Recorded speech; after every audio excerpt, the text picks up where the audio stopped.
Hi everyone, welcome back to my channel. Today I thought I would do a video focused on how to succeed at Weight Watchers. The things that I feel really helped me on my journey and got me from where I was to where I am, and just to talk about things that I found super helpful.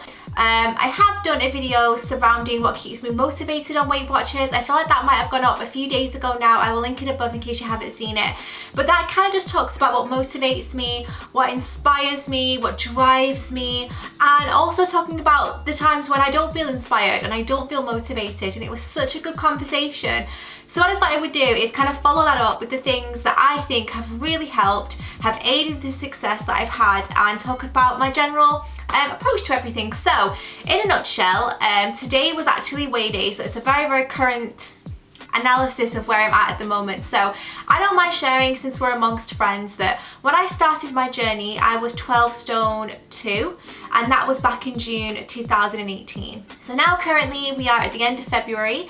It is literally about the 26th of February when I'm recording this, and I weighed myself this morning and I am now 9 stone 4, which is an insane number to me, a number that I never thought that I'd get to. To be honest with you, I put my goal weight as 10 stone and I've gone way below that, and my mind is so trained with it all, and my mind is so sort of on board with this process and this system that I continue to lose even when I don't intend to, and it's just incredible. Don't worry, I'm still within the healthy BMI and the healthy weight range for my height, for my age, for my activity levels and everything like that. I feel like I can go down to 8 stone before it gets to the part I'm underweight, so I'm nowhere near that obviously, which is fantastic. So I don't want you guys to worry, I'm feeling great, I'm feeling healthy. And again, I wanted to just share, where I've come from to where I've got to, and the things that I feel like have helped me along the way. And the first thing I'm going to talk about, and I have done 5 things. I could do more, to be honest with you, but I feel like this 5 are the things that really stand out to me. And the first thing I'm going to say is, what is your why for doing this? You have to do this for yourself. You have to do this journey when you are ready. And the reason for that is it takes a lot of time, it takes a lot of work, it takes a lot of dedication. You need to be in the zone for it. You need to be ready for it, and it has to be something that comes from you. And the reason I say this is because when you want to implement any change when it comes to something that affects you directly, it has to come from yourself, because you're the one that's doing all the hard work. You're the one that this directly affects. You can't be doing it for your friends, you can't be doing it for your partner, for society, for social media. It has to be something that comes from you when you're ready to do it, because it's such a big undertaking. Like, it's not something that you should do lightly, and it's something that, again, you should really have a think about, because it has to come from yourself, because you will resent it otherwise, and it's not a great space mentally to go into a plan like this on. You have to do it for yourself. What's your why? What's your reason? For me personally, my reason was that I didn't feel healthy. I felt sluggish. I felt tired all the time. I just didn't feel great in myself. I didn't think I looked great. I didn't feel like I felt great, and that was my motivation. I wanted to be as fit and healthy as I possibly could be, and also improve obviously the physical side of things. I feel like I look so much better now, which is lovely for me, because it's something that I felt like I didn't look great for a really long time. So the mindset has completely changed, which is really nice and really positive, and it's just been such a change for me. So that is fantastic. So the first thing I would say, what is your why for doing this? Do this for you and no one else.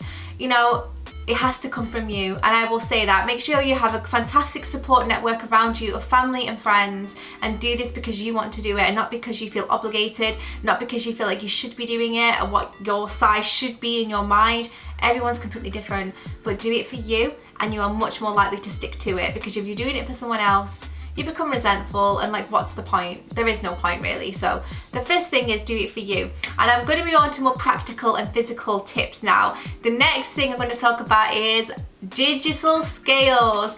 Please guys, if you do anything today, if you take away anything from this video, invest in digital scales when it comes to your kitchen and when it comes to your bathroom. Oh, there is no point in second guessing these things, and I'm of the mindset, if you're working this hard and you're tracking every day and you're pointing every day and you're weighing yourself once a week and you're weighing your food, your quantities, you want to be accurate. Like, why take that chance? I'm of the mindset, if you have digital scales, you cannot cock it up, you cannot go wrong, and you can get them really inexpensively. I will link the ones that I use down below for the kitchen, or some very similar if I can't find the exact ones.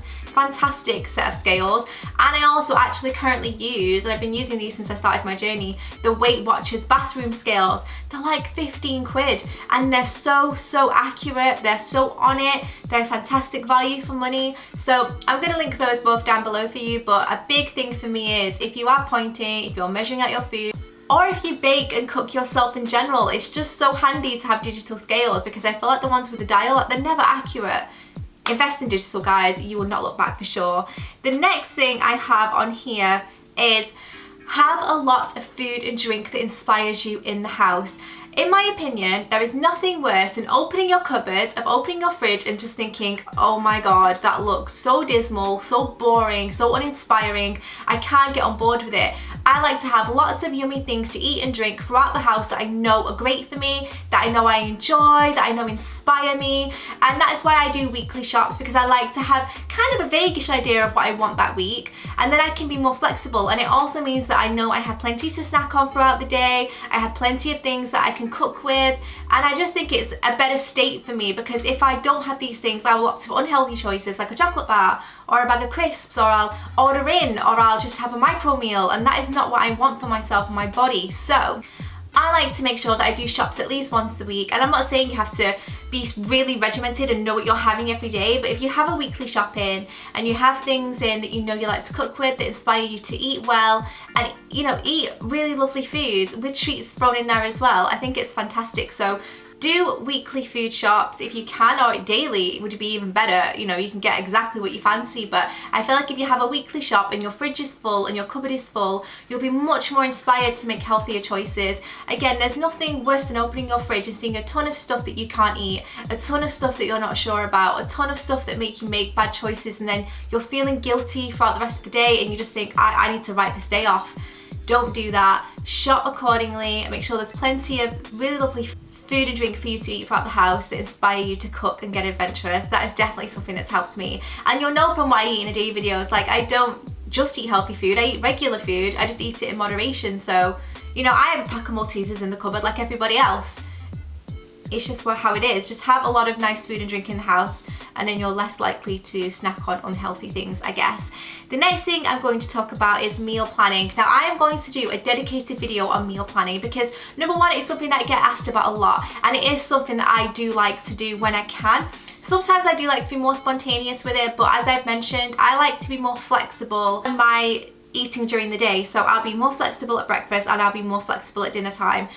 Just because I know what I'm having for my evening meal, I can afford to play about a bit during the day, but I live for my evening meal. So for me, I like to know what I'm having ahead of time so I can kind of plan my day around it. But meal planning is fantastic because you can batch cook. That's not for me personally, like I can't eat the same meal every day, but I definitely do meal plan, which helps with my shopping as well. It means I don't have a lot of fruit and veg in the fridge that's going off all of the time, or ingredients that I'm not using.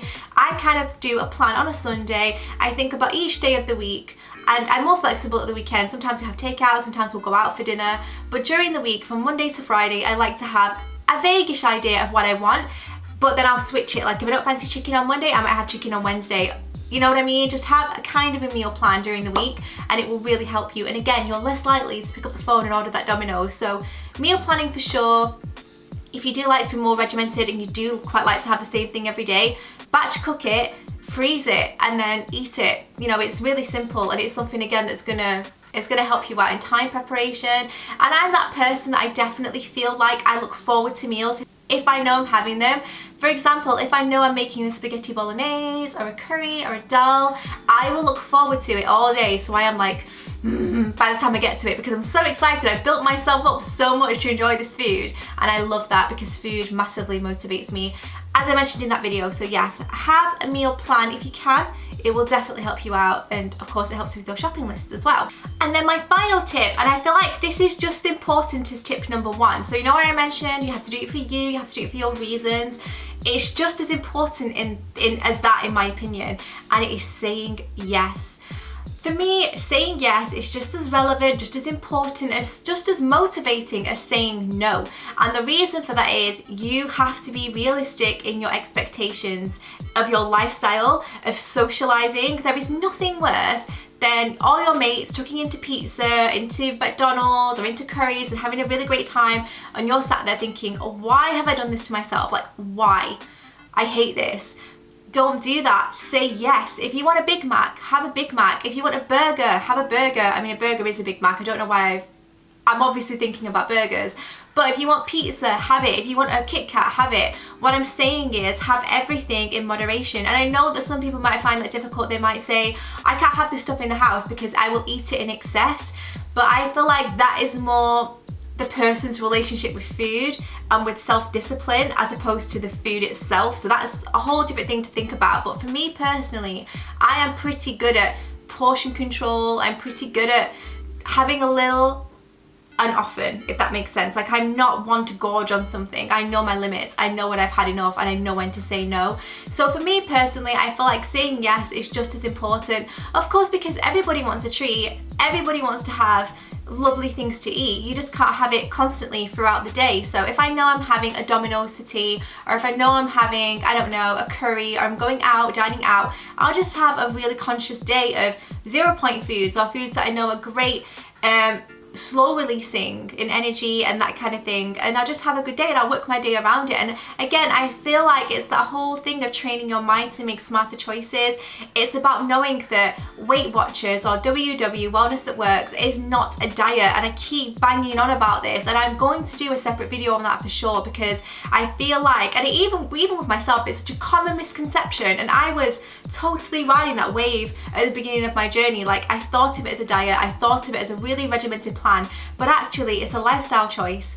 And I'm going to talk about that in a separate video because I feel like it's really handy to get to grips with, and it's something that will just change your mindset completely and make you approach it in a much more positive, realistic and can-do way. So yeah, definitely say yes, have that treat, have that motivation, because if you're saying no all the time, there's no incentive, and then why should you do it? Why should you carry on if there's no treat? You know what I mean? So think about that as well. So guys, that is my 5 main tips for why I feel like I've done so well with this journey. And yeah, I think it's such a fantastic change for me. I feel so well in myself and so much happier, so it's definitely something that's worked for me. Again, I will pop any relevant videos and playlists and that kind of thing, and any products that I mentioned, like the scales, in the description box down below for you guys to go and check out, along with my code where you guys get a month off if you sign up on my code. If the code isn't working for you for whatever reason, pop your email address in the comments down below, or if you prefer to send it me privately, go to Facebook, I'll go to Instagram and DM me, and I can send it over to you as a link, and it should work fine. So yeah, thank you so much for watching and hanging out today. Comment down below if you guys have any tips, because I know some of you guys have had like insane journeys. You've done so well. Let us know what works for you. Let us know if we're missing out on something, and also let us know what you stay away from and what you think doesn't quite work, because it's fantastic to know that kind of stuff as well. So let's get a bit of conversation going. I reply to everyone, so do not be a silent viewer. I want to get to know you. I want you to say hey, and yeah, subscribe if you're new to see more from me, and I'll see you in my next video. Bye.